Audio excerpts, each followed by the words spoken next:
Oh yeah, to talk about what the reports you've just seen, and then those Nigerians who have equally won re-election into their offices, because as a matter of fact, Nnamdi Chukwucha did win re-election, so making the third name, because ever since that report, things change so quick and fast these days, particularly for these elections. At the moment, we do have Isaac Olawale Albert, who is a professor of African history, peace and conflict studies. He's also the dean of faculty of multidisciplinary studies at the University of Ibadan. He joins us from our studios in Abuja. And then we also do have Ambassador Joseph Ayolog, who is a former permanent rep to the UN in Geneva, also former Nigeria's ambassador to Switzerland, who will be joining us via Zoom from London. Gentlemen, thank you for joining us today. Let me start with you, Professor Albert. I mean, looking at this whole scenario, what impressions are you forming, especially as you see some of those developments play themselves out up until today? Well, I think the first point that we have to make is that we are witnessing people's power at play. And what is unfolding is that elections, electoral democracy has to do with the people. What do they want? How do they want to conduct themselves? And what are the expected outcomes? And for elections or electoral democracy to work, I think we need three important credibility factors. Personal credibility of the candidates, procedural credibility, having to do with how you conduct the election, and then your institutions. And we have several problems with this election, and I think the most important is to see the president of a country actually questioning the processes that are in place in his country on the production of leaders. What we are witnessing, to me, as a professor, is to say that students of electoral democracy should begin to question existing literature, extant literature on electoral democracy. Because the impression initially created is that America is the citadel of electoral democracy. But all the past problems that we witness in Africa and in the developing countries of the world are unfolding in America. Election violence, the use of unhealthy languages by the candidates, misuse of the social media. All these are unfolding in this election. This is the first time one will be witnessing a president actually challenging the process even before the results are declared. President Trump is asking for cancellation of, is asking for a recanting of the ballots in some states. Is asking that the counting of the ballots should even stop in some states, and is in fact preparing to go to court for results that have not been declared. So in other words, is questioning a process that might even make him a president, because he could win at the end of the day. So I don't want to actually say here that the end of it is with us. He could win, but he's questioning the entire process. So I think this is of deep interest to us. Well, Ambassador Ayalogo, let me bring you in. Having seen all that is playing out, the perspectives that Prof just gave, could there be any diplomatic way of putting some of these things, or should other democracies take a look at it, perhaps back home in Africa, saying, well, okay, challenges, realistic challenges, meaning that, well, we can actually do a lot better than we are at the moment? Yes, thank you. I agree with the Prof about the unusual developments, because for quite some time we always saw or tend to see America as the doyen of diplomacy and good process. But again, it's interesting that in spite of let me say, the gimmicks of the president in almost trying to underturn an established process. The process has not, the system hasn't allowed him to do that. This could be quite different from what we have in certain climes, let me say in Africa, for instance, where perhaps being an incumbent will sway the electoral office and the electoral system, but that hasn't been so. In spite of what he says, the process, the system continues. So that is something that we could actually learn. An independent electoral body and a well-oiled and well-grained system on ground is the way to go. In fact,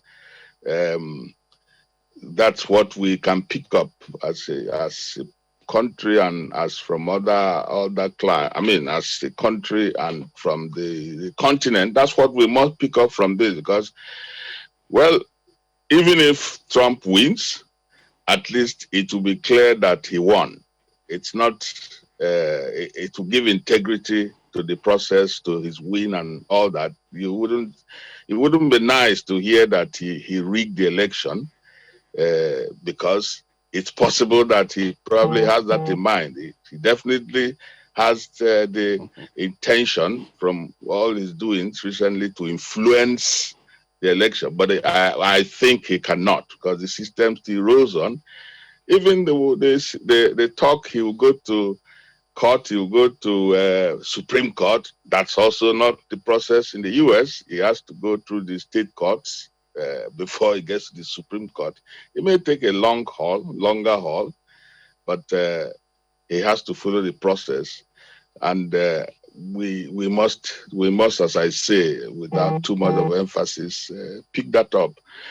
Well, we who are watching from outside will just watch and identify what are the good things we can pick up, and also as you are picking up good things,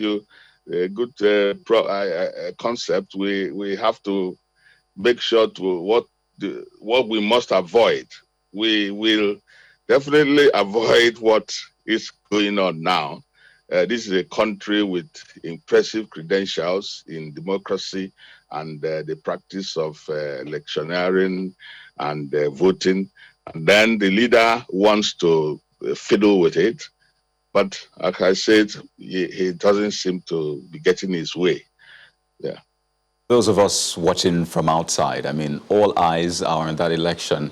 A lot of people stayed up all night just to catch a glimpse of what's happening, because if you miss it, a minute, 2 minutes, things might change. And this is for Prof, quickly. There are two outcomes, pretty much. I mean, other candidates are not doing as well, so we're left with two major candidates, the incumbent and the Democratic candidate. And with these two options, one wonders, what might they mean, these outcomes? What might that mean for the world at large? We'll come to Nigeria in a moment, but these two outcomes, what might that mean? Because all countries are watching, thinking, how will this swing? And you see some of them making moves, clandestine, just to maybe align. Now, this is for Professor Albert. So what might this mean, those two options? What might they mean for the world? Well, as His Excellency said, America is not a country that we can ignore. We want to rate it as the biggest democracy in the world, and whosoever emerges as the president of America, of course, would influence the politics of the rest of the world.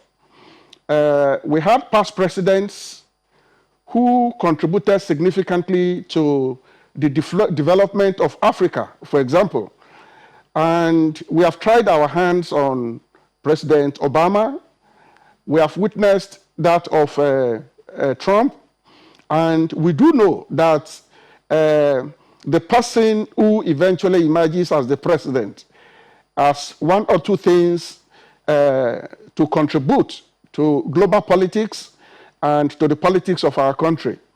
So, but if we go by the books, we will say here in Nigeria that we want Joe Biden to win, because Democrats have, very friendly policies towards developing nations, Africa, Nigeria, and that Trump, Republican parties, are capitalist in orientation.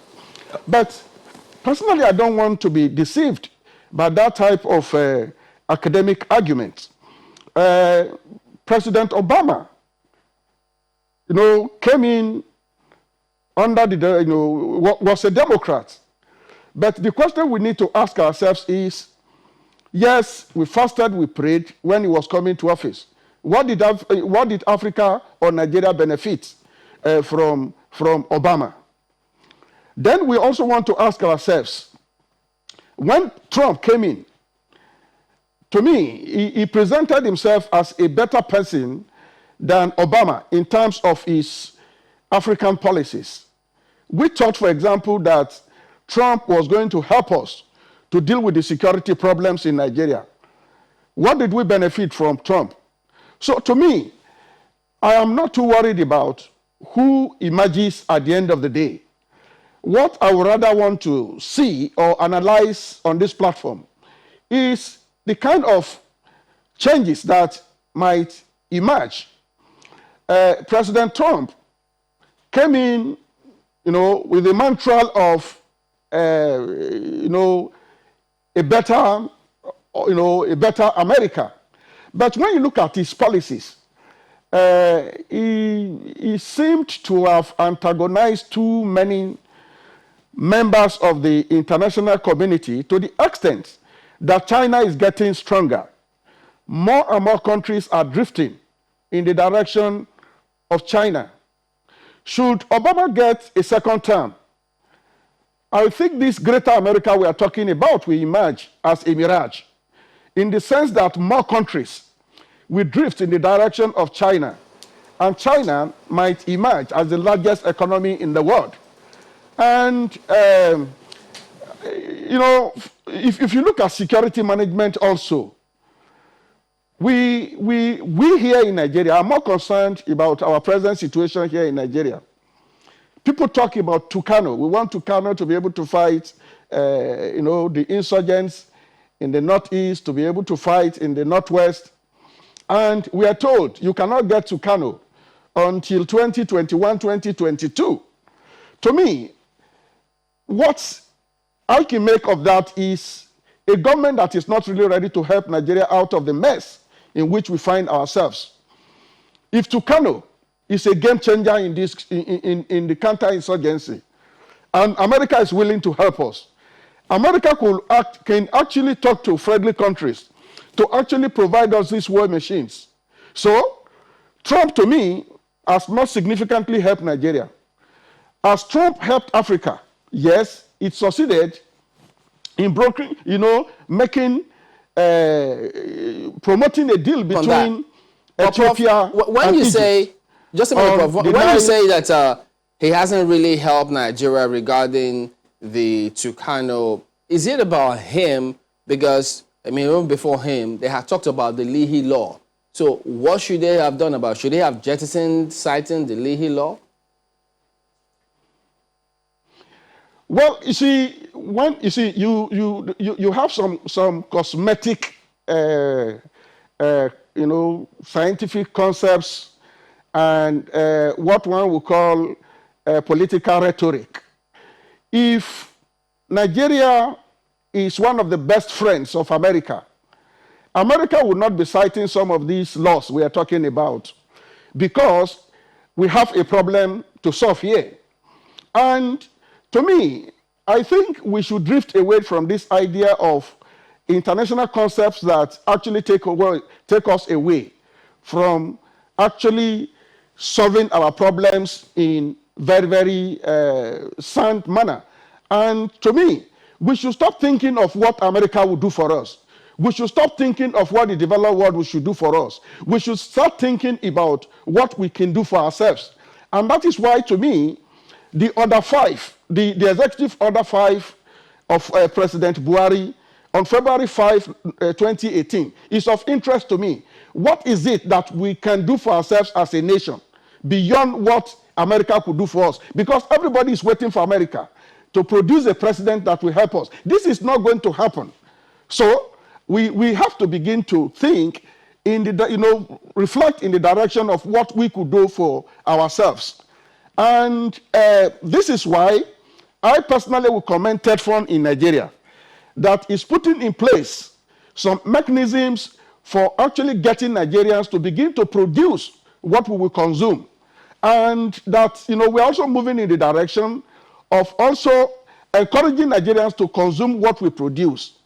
Let Americans decide who should be their president, but we should decide on how we want to manage our nation. Interestingly, Prof, you mentioned both Democrats and Republicans, and you sound as though you're saying, well, really, yes, it doesn't matter much. But regarding those A-29 Super Tucano, we understand that they're in production. In fact, there was a test flight conducted recently. So these things, take some process. And in fact, for the NAF, they might be getting it pretty soon. But let's go back to Ambassador, because Professor actually mentioned the fact that both candidates have their dispositions. They have what they're planning to do for America, for the incumbent, Make America Great Again. For the Democratic, candidates, he has his own mantra for America. But we can't take away the fact that will affect relationship with Nigeria in particular. I mean, we try to talk broad. But still staying on Nigeria, you may have seen that video of a rally that was done for President Trump, which the president also tweeted saying he was honored by that, meaning that there is always that some sort of relationship. So what do you see, these two outcomes? What do you see them, meaning for Nigeria? Well, yes, I actually agree with the Prof to a point, especially the fact that whoever takes over in America will not structurally change things for Nigeria or for Africa. Well, there would be some cosmetic things. Some of them would have in the past made some noise. Well, noise, good noises, but they've not done much. At the end of the day, we have to, like their own president, one of the former presidents said, think of what you can do for your country. Well, in this case, Nigeria. But that having been said, I must emphasize that because of the nature of the differences in the nature and the style of the two persons involved, the world has been worried and a lot more concerned. This is actually a very important election. We can see Trump, who right from the start said he was going to make the America great again, whatever that means. But we saw him exhibiting that, keeping migrants away, building a wall, and so on. But particularly the one that worries me more, and because it could also affect Africa, is his attempt, maybe deliberate, I would say, to undermine the multilateral system on 3 occasions, whether in environment and of course coming to our own climb, his attempt to undermine our getting the Director Generalship of both the African Development Bank and on the floor now, the WTO. So you see him putting his foot wrongly in as regards multilateral diplomacy, and the global community relies on multilateral diplomacy and platforms and structures that have been set up to achieve world peace. And we do not want, it's not good that there's any attempt to frustrate it because the leader of a country wants to dominate. And because that trend of domination, reckless domination, will exacerbate relations with other countries. And then it's even dangerous. You can have big disagreements, oppositions, either US, China, US, Arab, whatever. And that affects us in Africa. And we can see that happening.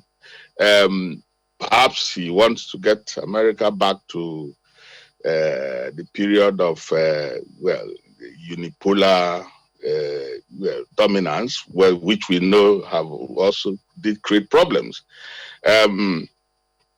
Biden has also said, well, that he will do things slightly differently. They may even achieve the same process, but I do not think he will go headlong like that. As Trump has gone. That is the major change in their style. Besides that, I think America will still be America for now. The Tiger doesn't change the sport. They have their values. They want to be great. They've been great before, even though we also know that there is there's a clear trajectory of greatness by nations, the rise and fall. For Nigeria, I said before, I was amused, right, when I saw people going out in the streets and chanting for Trump. And of course, Trump,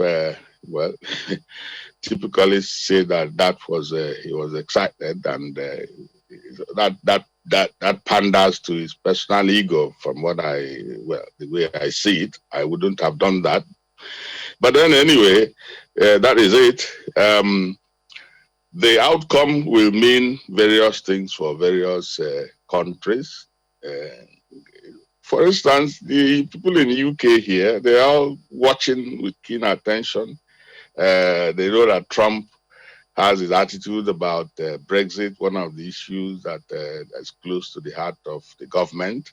And Biden, of course, has said that, well, yes, Brexit, but you cannot ignore the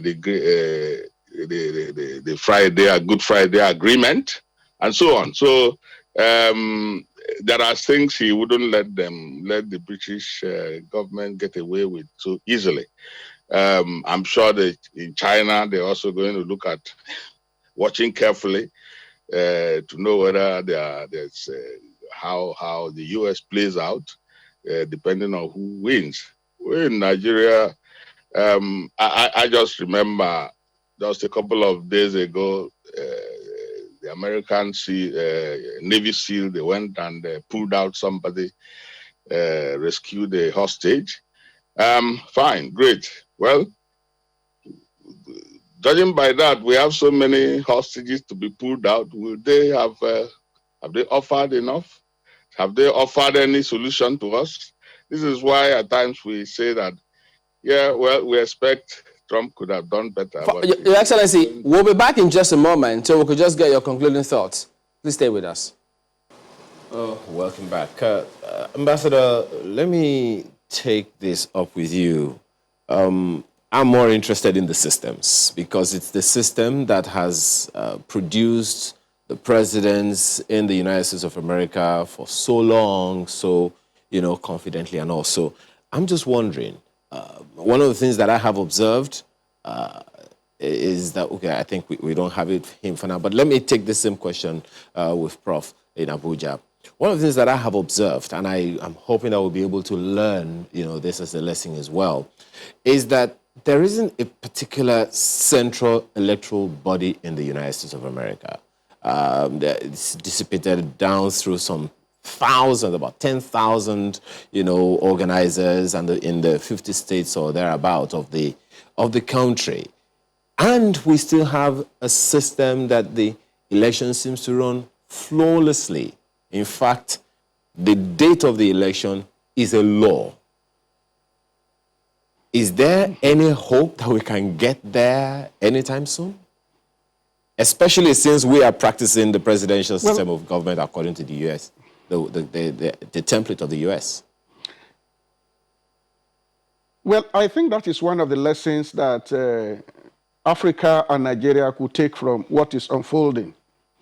What you have just said feeds into the discourse of institutional credibility. America, irrespective whatever we are witnessing, has strong institutions that you cannot tamper with. And the institutions also have procedures that you cannot tamper with. And I think that is what the ambassador was trying to say. That yes, you might have problems of personal credibility. The candidates might have some behavioral patterns that are not healthy for the situation. But those unhealthy human behaviors cannot affect negatively the institutional credibility of America. It cannot negatively affect the procedural credibility of America. And therefore, the lesson for us in Nigeria is for us to build strong institutions. If you build strong institutions, it's difficult for individuals to create problems for your country. So the problem we are having in Nigeria today is that our institutions are not strong. Now, because the institutions are not strong, we have problems with our procedural credibility. The procedures are tampered with by individuals. So that is one lesson that I think we should take from what is unfolding in Nigeria. And I still want to connect that with what we are doing here in Nigeria now. Following the Executive Order 5 of 2018, the federal government of Nigeria, through TEDFund, has established 12 research and development committees that will address this issue of institutional credibility, procedural credibility, so that at the end of the day, we begin to consume what we produce and we begin to produce what we consume. Well, let me take this same issue up with His Excellency Ambassador Ayalogo. So he has talked about, and I'm almost certain that you will agree with him again, that we need to build institutions, which has always been the issue. It's not the first time we're talking about building institutions. What are the things, what are the building blocks, the pillars we need to establish, to make sure that we build institutions that will outlast people? Because we all know how long the United States electoral process has been on, and the system seems stable, flawless generally, and all of that. What is it that we need to do to strengthen whatever the pillars we need to build to make sure that we get to that point where we have institutional credibility, as Prof has mentioned?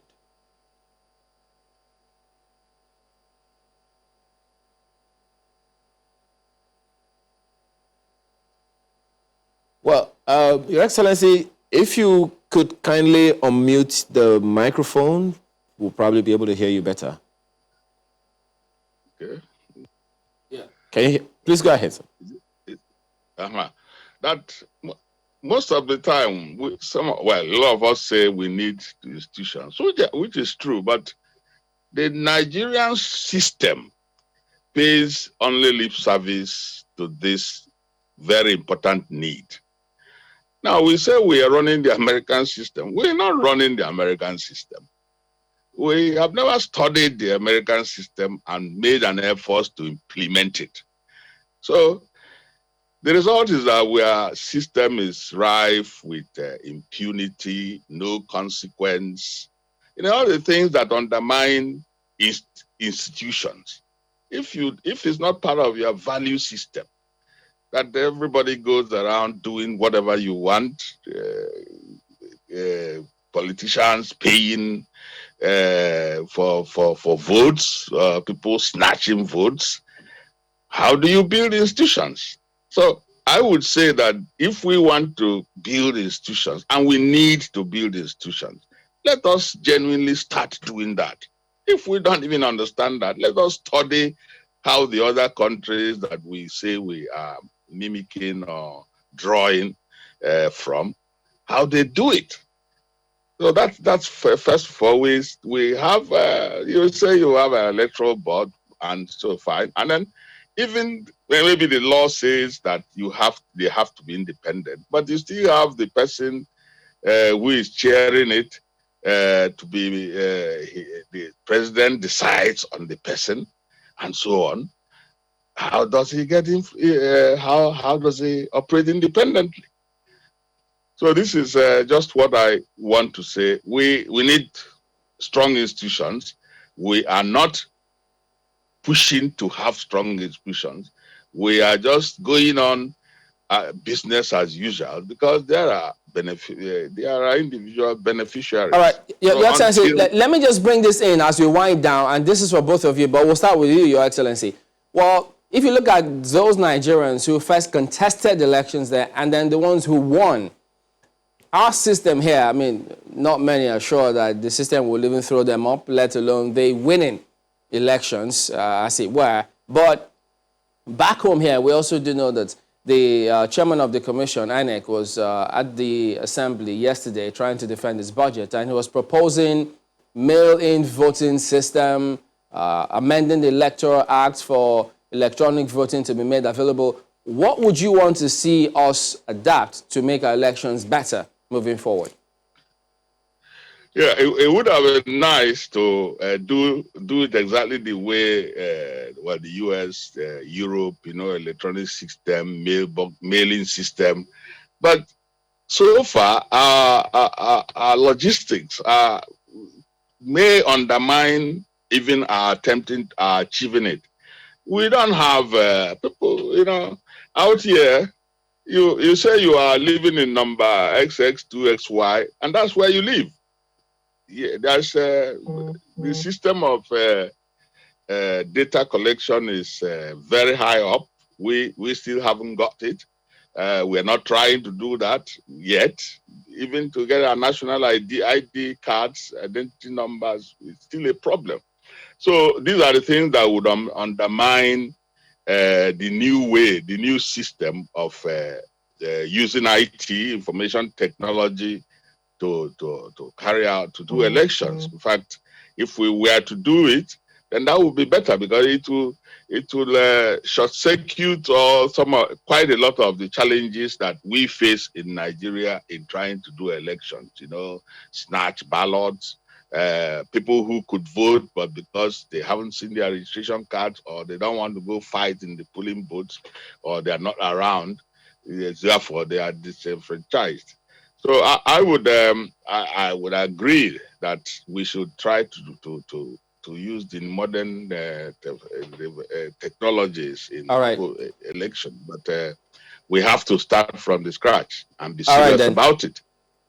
Okay, Prof, could you just respond to the same thing? If you could make it short, we'll appreciate that. Go ahead, please.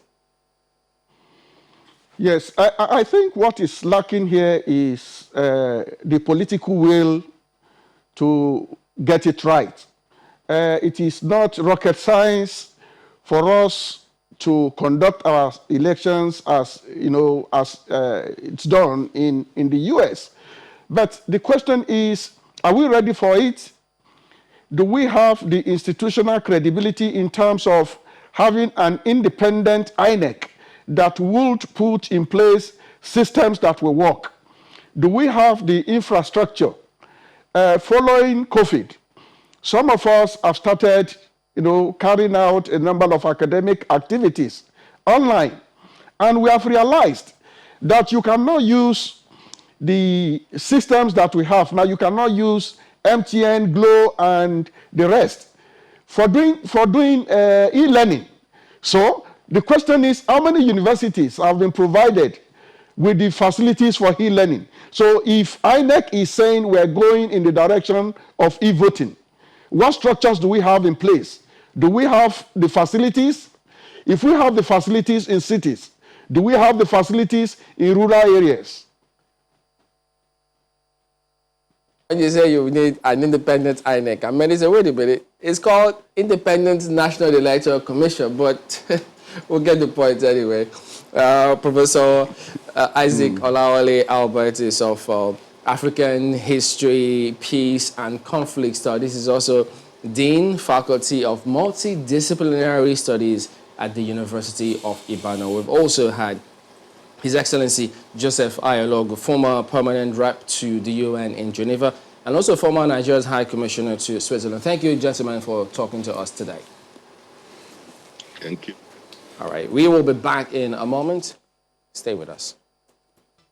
Welcome back. We've got Mr. Joe Odumake, who is the spokesperson of Afenifere, joining us. I beg your pardon, Yinka Odumake, spokesperson of Afenifere. Pardon me there. Good morning, and good to see you again after a while. Nice to see you guys. But that particular meeting, Yes. Yes, there were so many people who thought, wait a minute, should this have said, why did they take this perspective? But there are those who actually left out the part where they said, look, they set up 2 committees to actually liaise with the youths, engage with them, and see where perhaps they've got to iron things out. So was that part lost in some of the things they said, or is it that the first point they made was so strong that made the other ones almost seem irrelevant? Even the other one is not only irrelevant, but it's also provoking. Oh. How can you go and sit down as a sectional group and say you are sectional committees and you are saying that nomination from Federal Executive Council? Are we running a government of the North or government of Nigeria? And the rest of us, are we serfs in this country? If you have respect for us, if you are treating us as fellow Nigerians, you know it's very easy to take out all the undue advantages, sit on the necks of others, and now begin to say Nigeria is indivisible, indissoluble, in the rest. But the moment things are not going your way, you say, oh, Araba, let's divide it. Make your kind of provocative statement. We are not born yesterday night. And I think also is for the president particularly. How you say you are a president of United Nigeria? You allow your chief of staff, IG, all the top northerners in your government to go and sit on a Monday, morning in a sectional meeting. Let me tell you this. I remember this thing happened in 1999. We invited former President Obasanjo to a meeting at Afenifere in Surulere, in the house of late Obasanjo. Obasanjo came to that meeting. But when he arrived, the first 3 people that entered were Fulani. And he said, what is this man trying to do? But in a way, perhaps he was trying to show his come with me. The people I'm talking to are my own people. They are not going to say, it's not that I'm coming here to plot against Nigeria. That's why he came that way. But for a president to sit in Abuja there, and you allow all your top officials to go and see in a sectional meeting on the Monday morning, and you come on television and be telling us that the unity of Nigeria was won at great cost. It's conquest we are talking about. You are behaving as if you have conquered the rest of us, and you are now celebrating that conquest as unity that's indivisible, indissoluble, and the rest of them. Are you suggesting, pardon me, that they should have turned down that invite for the meeting? No, they don't see the rest of us. It's only when they need people around for the rest of the country to carry brooms with them. That's when they think they need others. But once they think get power, it is our power they are dealing with. You can see that all that happened in NSAS, all they are concerned about is regime change. What does that mean? They want to take our power. And that's the fundamental issue in this country. Why we have insisted. Right. Pardon me, I need to get something clear, because you seem to disagree with the mode that meeting was conducted, maybe the participation and even the resolutions from that meeting. So looking back now, let's start from the beginning again. How do you, advise that meeting should have been conducted? Are you saying that it shouldn't have been called by leaders from the North? Are you saying that those invited should not have been invited? Are you saying the resolutions, which, by the way, involved setting up committees for the youth and traditional rulers to have representatives from geopolitical zones across the country, are you saying that all that should have never happened in the first place? Clearly, if you have leadership that understand what this is demands, what you need most at this time is a national consultation that involves all segments of the country. What will not happen now? If those of us in the South and Middle Belt, you also decide to call our own meeting, call our governors, invite our representatives who are in federal government to our own meeting, what are you having? Then it means that we are returning to the protectorate. And is for those who are shouting unity most, we have said it for 5 years, that this government is behaving as if they are now a conquest agenda. Okay, but But if we're going to have a national meeting, Yes. as you suggested, Yes. but I thought that would there be anything wrong in different regions and zones aggregating the opinion of their people, going to the meeting with them? For instance, is there anything wrong in saying, okay, well, if they've had meeting, southern leaders have a meeting as well, so you can aggregate points as well, then you can come to a national meeting? If that happened, would there have been anything wrong with it? No, in fact, if we are even going to do such a thing, where we are now, it should be a consultation among the leaders. Okay, we are in blocks. Let us hold our different meetings. Then we agree to come together and rub minds on national issues. Look, there are fundamental issues in this thing that they are not even looking at, that we have to look at together nationally. What the old NSAS things, like we said, is a reflection of so many things. But you cannot be celebrating, that the youth are not participating, so let's keep the country divided as it is.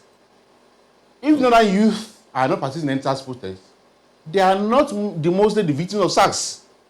What SARS does is mostly providing. Oh, you are wearing earring. Oh, this is how you are cutting your hair. You are a Yahoo boy. That's it. All those profiles are for youth from a particular section of the country.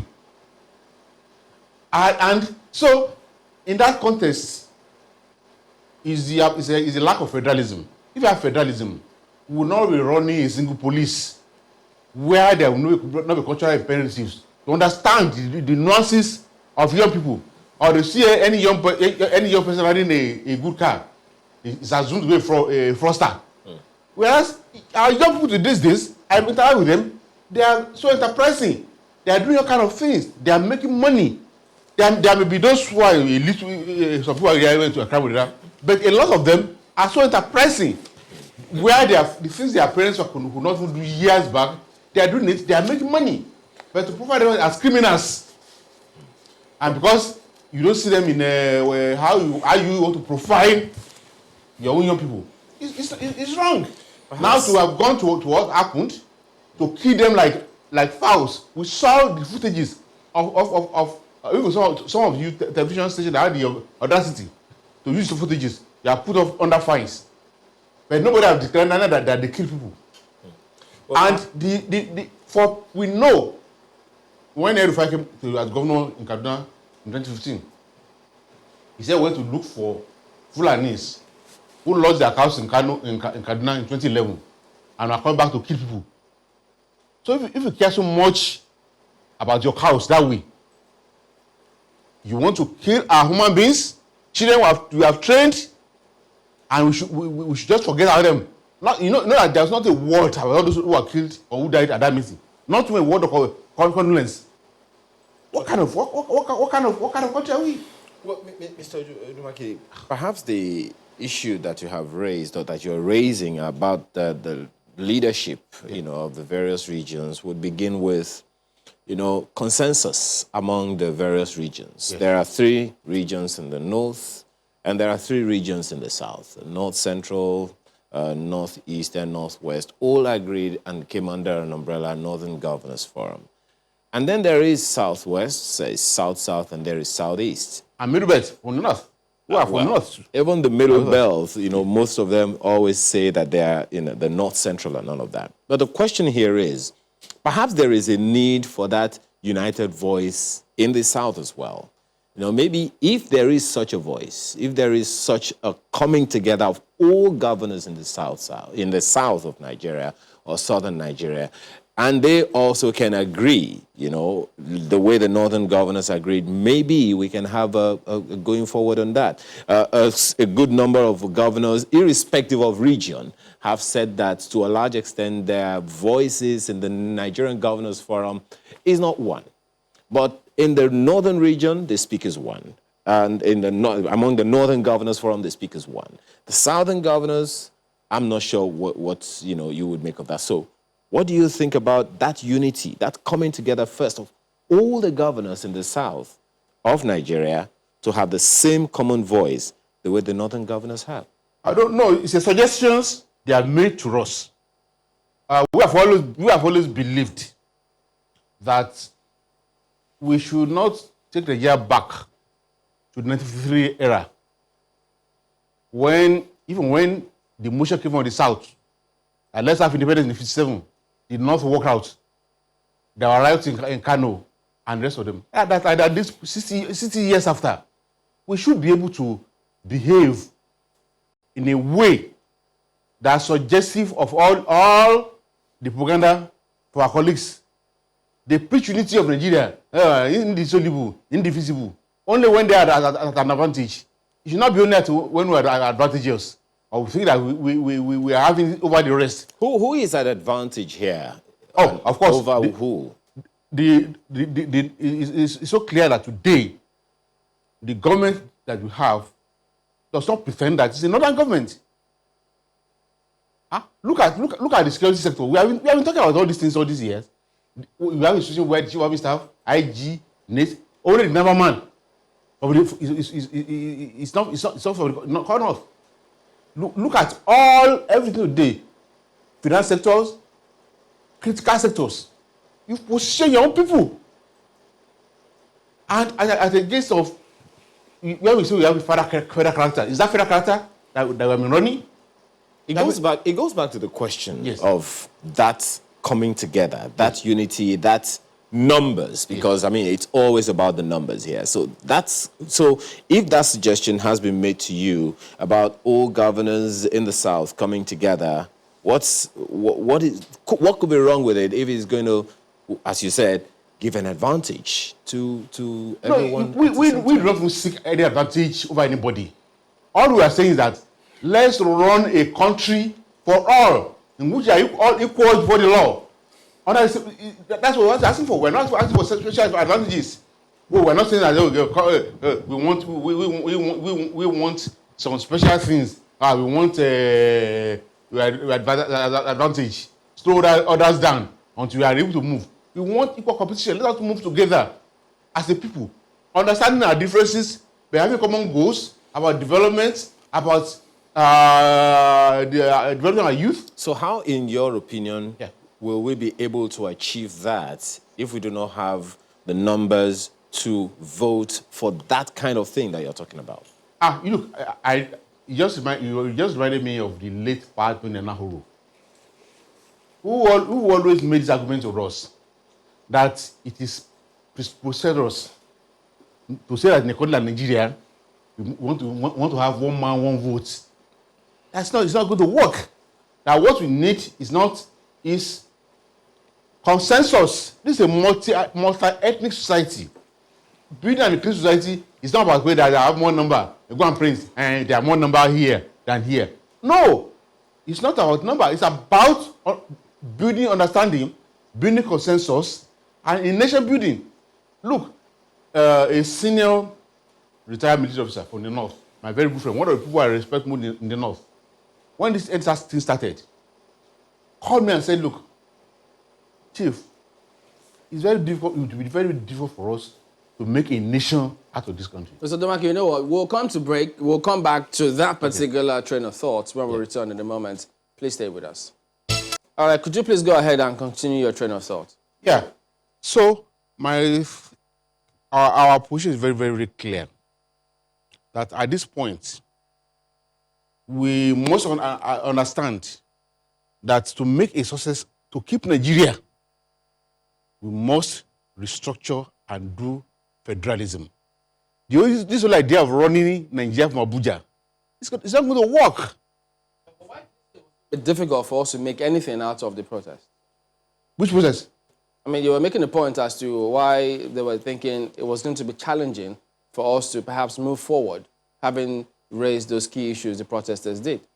Well, you see, it's because of the the prophet said that can two work together except they agree. It's because there's no agreement. We are looking for different things. We are saying that, okay, let's build in a country where that can serve all our citizens, that where we can work together, where we can hold hands. There are people who are just looking for a country where they can take advantage, sit on other people's necks. Yeah, but Mr. Nomaki, yesterday and even the day before, youths up north did actually say that no, they didn't all agree with some of the issues that were raised by the northern leaders, and that they thought that they should have they shouldn't have said or come at it that way, because they are equally affected with the security challenges. Clearly, is it not enough today that all their governors, some of their governors are negotiating with bandits? They are young people in the north. Did they not loot during this crisis? It does not show you that what affects them affects others. It's the same thing they are going through. But these people want to keep us permanently divided, to think that they can only thrive in division, in dividing us, in taking advantage of the rest of us once we cannot agree. Well, and that's why they're keeping north. You know, looking at the resolutions from that meeting, I didn't quite see anything pointing to that division which you mentioned. But I also recall you've mentioned time and again true federalism. And I'm wondering, if we were practicing true federalism, would this meeting have been okay? If you are practicing true federalism, the meeting you could not have heard. How do you mean? Because if you are practicing true federalism, every regions, every part of the country are able to express themselves, their positions, take decisions on their own and rest. Why would we go and be holding this kind of in your face? But this is a region. This is a regional meeting. This is a meeting that was held by a region. A region. Yes. With the chief of staff of the president in the place, there, IG of police is there. Alhaji Lai Mohammed, who's supposed to be the information commission minister for the whole country, was there. You gather all the. Like I told you now, it's like we go to come to Lagos now, or go to Bayelsa or anywhere, or to hold a meeting of all southern and middle leaders with our governors and with our monarchs. We call Senate President, Deputy Senate Presidents, come. Speaker, House of Reps, come. Minority leaders in the Senate, come. What message are we sending? How would these people who are shouting indivisibility, indissolubility now, how would they react to such a meeting? You know, I recall, I think it was earlier in the year that the IGP held meetings with Southwest governors, and I think on the occasion also held meetings with Southeast governors. I don't think he quite met with them altogether. He met with them based on region. So leaning on that, yes, you have mentioned that other top government officials were there. Don't you think that just maybe other regions, because at this point we're at the risk of splitting across region lines, and that is never what we want to see. So don't you think it might be okay for other regions to say, okay, well, this is how we want to go about our own. If you have done that, well, this is what we want to do, and find a way forward? Well, if they allow that freedom for every region to express their own, will not have a problem. But what we are saying is that you cannot call such a meeting for the North. Is there anything stopping Southwest governors, or Southeastern governors, South governors from calling such meeting?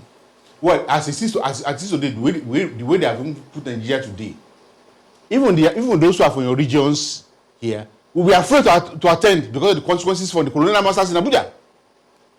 We are saying that, look, we cannot continue this way. You can't continue to treat us as if we are serfs, and you are the freeborns in this country. We have equal rights, equal citizens. Let us agree. Look, I can tell you this. Even in some of our regions, even in my own region, Southwest, young people are asking us that you are wasting your time asking for destruction in this country. This country cannot work. We are the ones saying, let's continue to try. But the way they are behaving, which mouths do we want to be talking to our people when we are treating the country this way? Just like a conquer territory of yours? Just to be clear, what moves have you been making that you've perhaps been hitting a stone wall? Just, to put this out there. The Southeast or the Southwest region in this case, which you're part of, what moves have you been making? What kind of response have you been getting such that you now say that those you term as colonial masters in Abuja would make people afraid to attend such meetings? How did you come to that conclusion? It's not something I can be saying on television. But we know that most of those who are not directly their own, who are serving the government, they are not given equal treatment. They just treat them as chatters to be used. They can hardly take independent positions from them. So there are deep things about the way this country is structured presently, which is why we are asking for restructuring. And at the Southern and Middle Leaders Forum, we have taken a position that it will be very, very difficult for us go for any further national elections without structure in this country.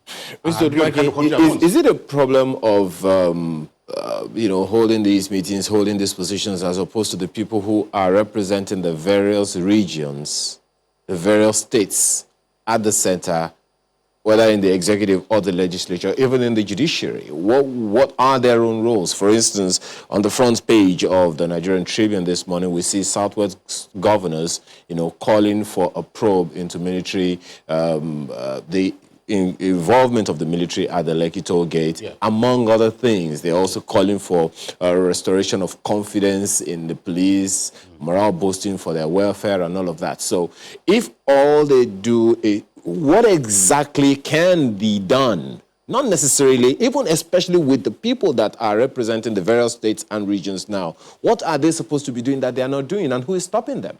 Well, because as at the moment, they are not being treated as equal partners in the Nigerian projects. It's as if we have given them appointments from within the context of our power. You cannot build in Nigeria that works like that. Earlier on, I was talking about a senior retired military officer from the North who was talking to me. He said, I was saying that, look, we cannot build a nation out of this country the way we are going. That how can his people be celebrating that they are used to don't participate in the NSAS program, and we say we are the same country? And I said, no, look, we are not even saying that we should build a nation. It's a first thing. When you say Nigeria is a nation, Nigeria is not a nation. It's a multi-ethnic state. What we can build is to have a federal system in which we have a rainbow coalition, where every session, like what I call a salad bowl. When you have a bowl of salad, we have different ingredients: lettuce, tomato, egg, and the rest. They are not losing their identities, but it's the combinations of all these ingredients that we call salad. Nigeria can only be a salad bowl society. Let's have rules of engagement and work together for our common good, but not to be treating ourselves as if we are protectorates. Oh, we are the ones in charge, falling. And now you're saying Nigeria is indivisible, indissoluble. You have deserved it. Well, I'm just wondering, when you say that you possibly may just decide not to participate in further elections unless something happens, is that going to be a good idea, having seen the way some parties, political parties who didn't participate in elections in this country, the other party just took over every seat, and today they're biting their fingers, thinking, they made a mistake. No, this is not about party or no party. It's about regions, about peoples. We in the south, southeast, southwest, middle belt, we're going to put our foot down and make it very clear that hold 1,000 elections under this structure is going to continue to produce the same iniquity. So how is that going to play out? Does that mean that, for instance, the ruling party, APC, if there's an election and then their members in those other states will not participate in the elections? No, clearly, we just hope that they don't drag it to that point. When we get to that point, it's a different ballgame altogether. But we've seen that screw before. This will likely happen in this country. The way we are going, look, in these days, I will always see a comparison between Nigeria and Yugoslavia. In 1991, an American journalist went around Yugoslavia. He was the last visitor. One of the last allowed such a current. He went around and he saw all the divisions in Yugoslavia. When he finished, he wrote a book titled The Impossible Country, A Journey Through the Last Days of Yugoslavia. Before that book came off the press, Yugoslavia collapsed. We don't pray that anybody is writing such a book about Nigeria at this moment. But we should do the right things to ensure that that does not become the fate of Nigeria. Nigeria has a great potentials.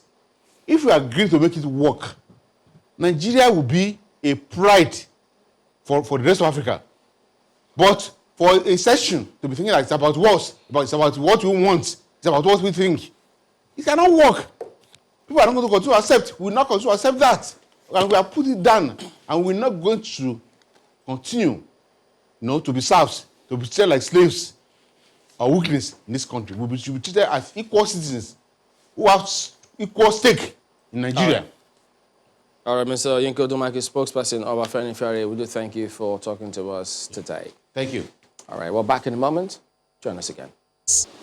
Welcome back. Well, we've got Mr. Abe Agiole, former commissioner of police and also former commander of police mobile training school. Good morning and thank you for joining us today. And thanks for staying this late. Well, I just wonder what the mood is where you are right now because it's huge election, everyone talking about that election. Give us your impression, first of all, on the mood about the elections before we delve into this other matter. Good morning, Chamberlain. Thanks for having me here once more. Thank you. Go ahead. Back here, I think we're doing good.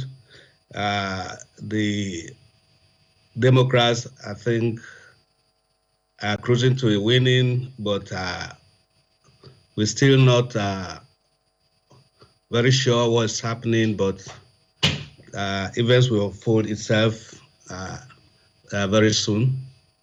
But the mood here is... On the lighter note, do you know that if you were still back here, would have been reading our headlines now saying the police is about to deploy 5,000 policemen to a particular state and things like that. So what a huge difference it is right now. I think here you think of the society being advanced and then law enforcement is made easy, not like back home where people themselves do not actually understand the mode of policing, and you find that in every single situation that happens back, we deploy police. But here, honestly, I think the function of the police is purely restricted to law enforcement. That's the difference.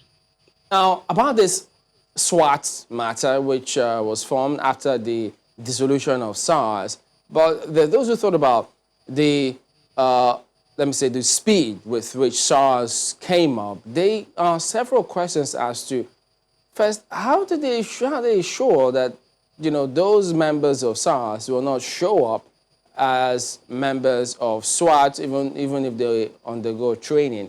And then secondly, will they have the requisite training and wherewithal to actually go ahead and carry out the functions for which they were designed for in such a short time?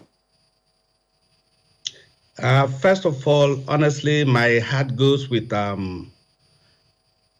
not just the police officers that lost their lives in this crisis, but the families of these police officers who, within this period, were made to pass through some traumatic situations, watching their loved ones in such predicaments, and we pray that such events will not reoccur in the history of our great nation.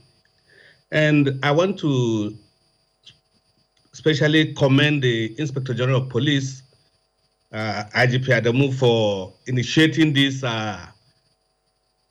noble idea, even though it might have come too early. But however, honestly, it's better than early than not done. SWAT, Special Weapon and Tactics. There are two basic differences between this and the Special Anti-Robbery Squad. And if we have the fear that there are possibilities that the men of the defunct Special Anti-Robbery Squad might find themselves into the new SWAT team, I don't believe that is possible, because the police is an organized institution, and it has records of people, where they are, postings, and the rest. And I think this is a new initiative, and there's a recruitment procedure for taking in this new recruits into the SWAT team. And I think we might not have the issue of having the OSAS personnel being in it. However, the question now is, how prepared are we for this particular function, the SWAT? Because the SWAT, as it is a bit advanced operational wings of any law enforcement agency. You know, it has capacity for high-risk operations, and that means they will be exposed to different kind of weapons, special weapons that are used, because they are likely to be used, if going by what SWAT functions are, they operate in high-risk areas, terrorist situations, kidnap situations, and the rest. And I think that we need better sophisticated weapon than what the SARS we are using. And when it comes to training too, we need to really focus on the kind of training these people will be given, and the training that will actually condition them for these new roles they're going to be performing in the society. If that is done, I think the SWAT is a good thing in the force. Well, one thing that gives me concern looking at the videos of the SWAT team training, the first thing that came to my mind was their welfare. I mean, videos have since, resurfaced about the police training colleges, police training facilities all over the place, the way they feed, the way they are fed, the way they are taken care of. It all speaks to their mental evaluation and psychological state of being, so that by the time they get into the streets, you know, that concern is what's been playing on my mind, the use of weapons, special weapons and all of that notwithstanding. What, in your opinion, is the kind of training, the kind of welfare do you think they are exposed to now as they go through this, training program that might affect them positively or negatively when they eventually get into operations?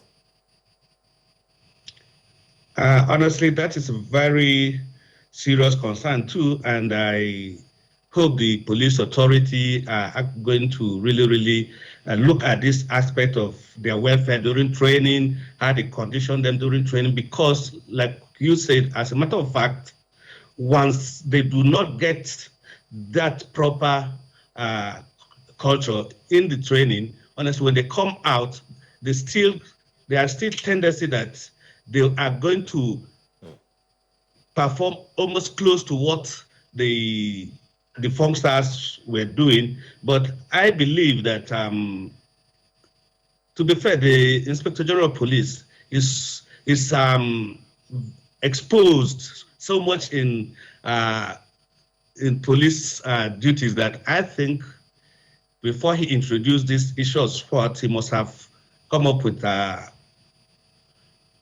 ways in which these men will be well treated during their training program, because like from the video you saw, the training is rigorous, and it will need a special attention to these men so that when they come out, honestly, this confidence, the courage in them, they will be able to perform, especially in this period that their morale has been dampened, and we will need to really recuperate them. Right. Now, speaking of when they come out, now this is not just for SWAT, but for the police, because if you look around, look at the dailies, you see that there's been concern about police absence. For Lagos, in Lagos, for example, there are reports of hoodlums, which has become like a major buzzword now, taking over some communities. You see Benin Auchi Expressway, where armed robbers are targeting banks and customers and what have you. So there's a huge challenge now, police absence. And I mean, we've talked about welfare, we've talked about the weapons, but clearly there's still that shortfall, the fact that I don't know if it's fear, if it's apprehension, if it's apathy, whatever it is, it's clear and people are concerned. So how do we boost, I don't even know what term to use, is it the morale? How do we ensure that our policemen and women are back on the streets with more confidence? It's a natural human instinct, because if you find yourself in the position the police officers found themselves during this crisis. They became the object of attack, and naturally they are going to react, but gradually the instinct and discipline in them will certainly return them to the street. And I think the IGP and the Police Service Commission are making a lot of appeal to them to return back to the street, because it will do no good to the society when they keep remaining off duty. But as a matter of fact, honestly, it's a natural instinct, because they saw exactly what happened to them during this crisis. And it's going to take a lot of time and energy to get them back to the position they were before the crisis. And it's quite unfortunate, but the service must do everything possible to encourage them to, first of all, we must guarantee their safety, because the society in which they sought to protect, as a matter of turn against them, and not just turn against them, honestly cause a lot of harm to them, and it's going to be difficult to build this relationship. And you already that's know clearly that, an area that society and the country needs to work on and ensure that we get it right this time. But we do thank you very much indeed for your time this morning, Mr. Abi Aguilar, former Commissioner of Police in Kaduna State, as well as former Commander of Police Mobile Training School. Thank you for your time today. Thank you, Chamberlain. Have a wonderful day. All right, and so let's just quickly take a look at some messages coming through from you on the subjects you heard us talk about in the last 2 hours. We've got Ayoade Shorunke, who says, with the level of development in IT and the obvious involvement of Nigerians all over the world in this, it shouldn't be difficult for us to develop a sincere, homegrown IT solution that will improve our electoral system, unless if fraudulent politicians are afraid. Right. Well, I think they're saying are afraid to see what happens. Yeah. Well, let's take a look at this next tweet. Oh, there you have it. It's from Daniel. It says, it is politics taken too low. Respectfully for our northern leaders to describe the NSA's peaceful protest as subversive regime change agenda. Injustice anywhere, they say, is injustice everywhere. Police brutality in the south means the north is also threatened. I think Nigerians can actually provide an IT solution for our elections, homegrown one at that. Absolutely. I think that there are fantastic people who can do that in this country. With the kind of youth we have, the kind of ingenuity they have brought into so many things, I don't see why not. Yeah. We only need to listen to them. Don't forget what's happening with IPs and UTAS. Yeah. It's a case in point. It's just government disagreement, but the technology, well, who knows? Look at the potential energy. All right, there you go. That is the show today. We thank you all for watching. We'll see you tomorrow. I'm Chamberlain. So. I'm Kayode Okikiodu. And I'm Ayo Makinde. Please stay safe. Have a